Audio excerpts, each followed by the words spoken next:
So did all the disciples die for their faith? Well, this is one of the most convincing arguments for the reliability of the Gospel and Bible, and of course often claimed by pastors that if it wasn't true, then would men really give their lives in gruesome ways for something untrue? Hiya, I'm Jezebel, former born-again and spirit-filled Christian, now deconstructed and deconverted. Please like, comment and subscribe. I deconstruct Bible scriptures and church practices. So did the 12 disciples all die for the Christian faith through martyrdom? No, they didn't. Yes, there are legends of martyrdom for some, but with most, the evidence is scant and found many centuries after they lived. Even after the resurrection, pretty much all the apostles soon fade from the scene, with the exception of Peter and Paul. Of course, Paul was not one of the original 12.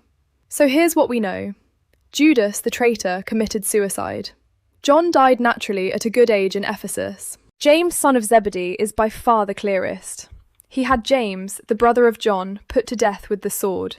Acts 12:2. Thomas has one of the stronger traditions outside the Bible. The tradition says he travelled eastward, eventually reaching India, where he established Christian communities, and was eventually killed with a spear. Peter's death. 1 Clement, written from Rome around the end of the 1st century, says Peter suffered and died as a result of persecution. Dionysius of Corinth, writing in the 2nd century, associates Peter and Paul with Rome. Tertullian, around AD 200, explicitly associates Peter with crucifixion. As for the rest, there's just myth and legend from later centuries for the remaining 7 disciples. 1. Philip, 2. Bartholomew, 3. Matthew, 4. James, son of Alphaeus, 5. Thaddeus/Jude, 6. Simon the Zealot, 7. Andrew. So please don't consider as evidence for gospel truth, being that all 12 disciples were martyred for their faith.